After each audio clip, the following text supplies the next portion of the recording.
Let's take a good look at this barn find bug eye. I sat in a barn for 30 years, and this one can teach us an awful lot about body repair. And we'll start right here at this spring box. Now everybody wants to know, how's the spring box on your bug eye? And this one, whoo, look at the size of that hole. Looks kind of scary.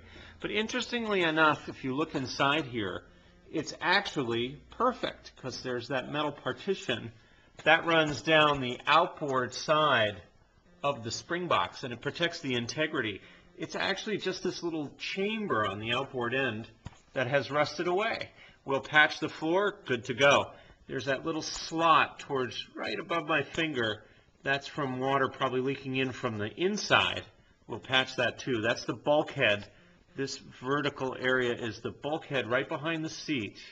And at the bottom, that's where water has probably accumulated, leaked in, and rotted away the floor of this outboard edge of the spring box. Look at the other side. It looks fine. No issues here. Here's where the metal is gone. Right in here. This is what we're looking at on the other side. That's rusted away. Now on this car also, you'll notice there's that big oval there on the outboard, on the back edge of the rocker.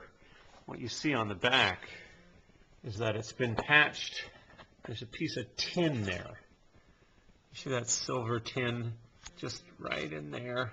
That's been stuffed in there and puttied in place.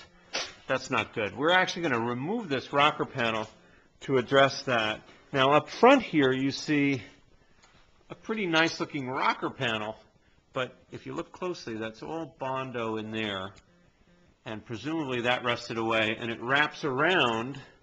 You see that goop there. So we're going to cut this out, take the rocker panel off and address that, and I'll bet you that right along this edge here, this little box inside here, this outer air cavity, just behind the rocker panel, behind meaning inboard, that's, I bet, where the rot is contained. So this whole lower area between that flange and the edge of the rocker, that's where the rust has occurred.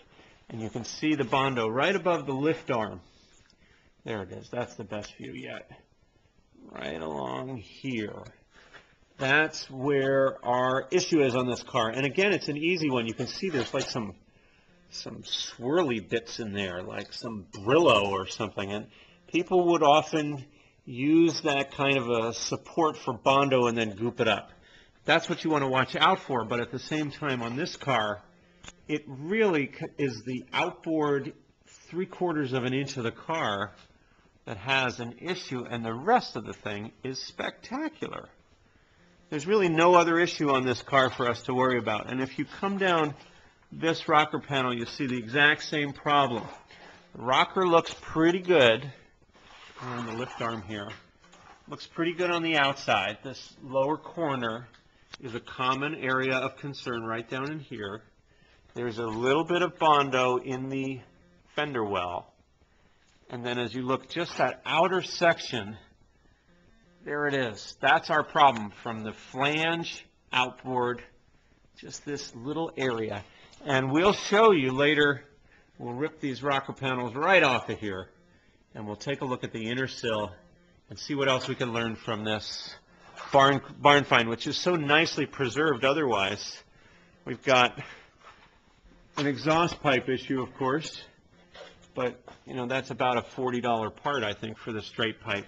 And also the muffler, kind of comic, just basically disintegrated.